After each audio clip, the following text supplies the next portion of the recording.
मैं डॉक्टर पुष्पा कुमारी, assistant professor, स्नातकोत्तर हिंदी विभाग, SM महाविद्यालय भागलपुर, बिहार में कार्यरत हूँ। आज मैं अपने विद्यार्थियों को, जो स्नातकोत्तर हिंदी विषय के द्वितीय सेमेस्टर के विद्यार्थी हैं, उनके सप्तम पत्र में आए संस्कृत साहित्य के इतिहास के अंतर्गत संस्कृत महाकाव्य में आज श्री हर्ष की रचना नैषधीय चरित पर प्रकाश डालूंगी। अर्थात आज की विषय वस्तु का शीर्षक है श्री हर्ष कृत महाकाव्य नैषधीय चरित की विषय वस्तु। संस्कृत काव्यधारा में जिस अलंकृत शैली का आरंभ महाकवि भारवी के किरात अर्जुनीयम में पाया जाता है, उसकी चरम परिणति श्री हर्ष के नैषधीय चरित में देखी जाती है।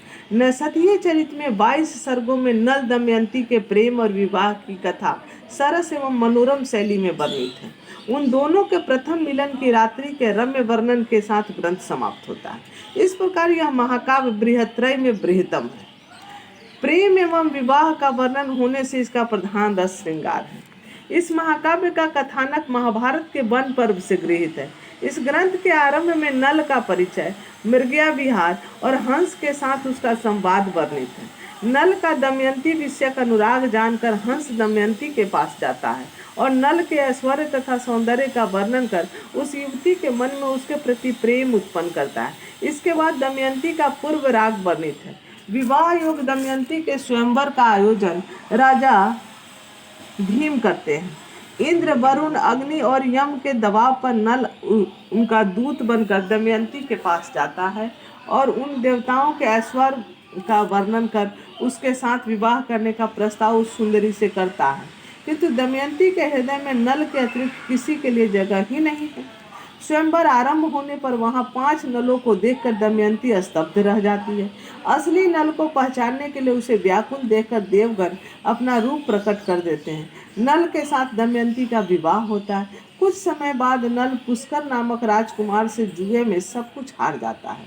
नल दमयंती पर बहुत विपत्तियां आती हैं। अंत में संकट टलने पर दोनों का पुनर्मिलन होता है। श्री हर्ष ने अपने महाकाव्य को श्रृंगारामृत सीतगु अर्थात श्रृंगार रूपी अमृत का चंद्रमा कहा है। श्रृंगार के अंतर्गत श्री हर्ष का विशेष ध्यान नक्सिक वर्णन पर टिकता है, जो अत्यधिक विलासमय है और मर्यादा का उल्लंघन कर देता है। श्री हर्ष में कवित्व और पांडित्य दोनों ही उत्कृष्ट कोटि का है। उनके कवित्व की ऊंचाई का निदर्शन नैषधीय चरित है, तो दार्शनिक ज्ञान गांभीर्य का निष्कर्ष खंडन खंड खाद्य। श्री हर्ष का काव्य सहृदय मन प्रीतिय नहीं है। काव्य को जानबूझकर क्लिष्ट बनाना उनका लक्ष्य ही था। पांडित्य प्रदर्शन और पंडितों के बोध के लिए रचित होने के कारण ही इसके बारे में यह उक्ति प्रचलित है, नैषधम विद्वधौषधम। श्री हर्ष की कवित्व प्रतिभा अत्यंत विलक्षण एवं ऊंचे दर्जे की है, किंतु उसमें वाल्मीकि और कालिदास जैसे रस पेशलता एवं प्रासादिकता नहीं है। आदि से अंत तक काव्य विलक्षण अतिक्तुओं और दुरूह कल्पनाओं से जटिल हो गया।